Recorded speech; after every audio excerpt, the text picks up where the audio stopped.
Another day, another violation, and the world keeps watching in silence. On Sunday, Israeli military aircraft once again broke the fragile ceasefire that was supposed to bring peace to the Lebanon-Israel border, launching a series of devastating airstrikes across southern Lebanese territory. But here's where it gets controversial.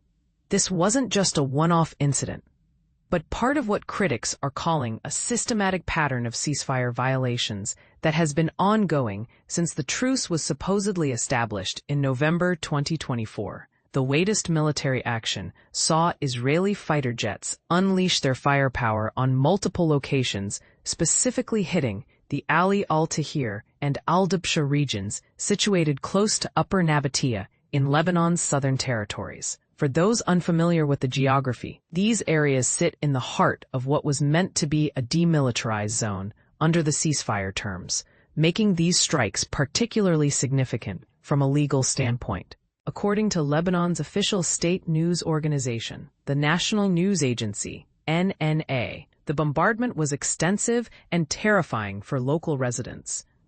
The agency documented no fewer than 10 separate aerial strikes that hammered the town of Ali al-Tahrir, the surrounding areas of Kafr Tibnit, and the Upper Nabatieh region.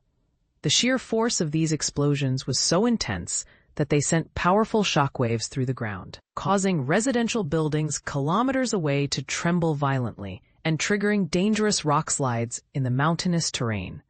But the destruction didn't stop there. The NNA also reported that the Israeli bombardment ignited massive wildfires throughout the forested areas surrounding Ali al-Tahrir village.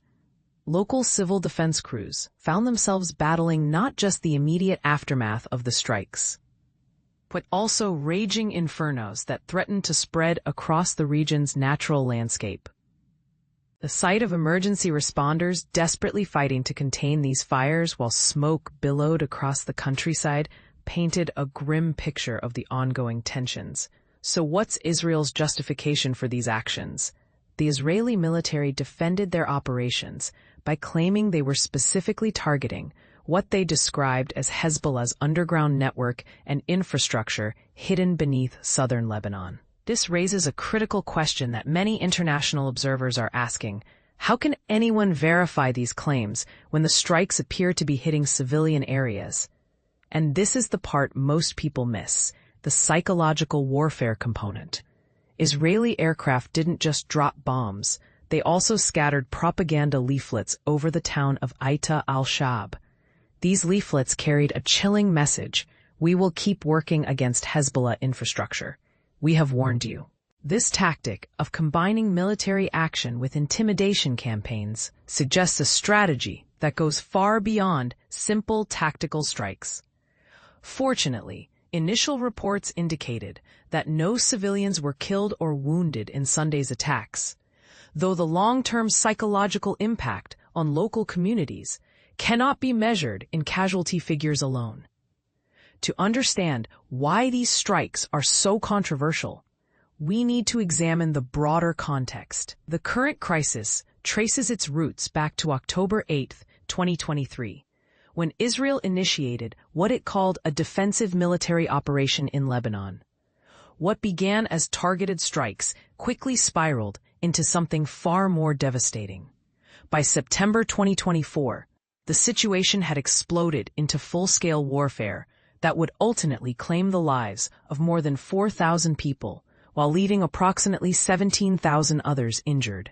Numbers that represent real families torn apart by conflict. A November ceasefire was supposed to end this bloodshed and provide a pathway to lasting peace. However, here's where the story gets particularly frustrating for those hoping for stability. Israeli military forces have conducted what observers describe as near-daily attacks throughout southern Lebanon, consistently justifying these actions by claiming they're targeting Hezbollah activities. This pattern raises uncomfortable questions about whether the ceasefire was ever intended to be permanent, or merely a temporary pause in hostilities. Perhaps most telling is what happened with the withdrawal deadline. The ceasefire agreement explicitly required Israel to completely remove all military forces from southern Lebanese territory by January 26. When that date came and went without compliance, international mediators managed to negotiate an extension until February 18th. Yet even as we speak, Israeli forces continue to maintain active military positions at 5 strategic border outposts, seemingly with no intention of honoring their withdrawal commitments. This ongoing military presence in what should be sovereign Lebanese territory has become a lightning rod for criticism from international law experts and human rights organizations. They argue that Israel's continued occupation of these positions, combined with the regular airstrikes, makes a mockery of the entire ceasefire framework. But here's the million-dollar question that nobody in power seems willing to address directly.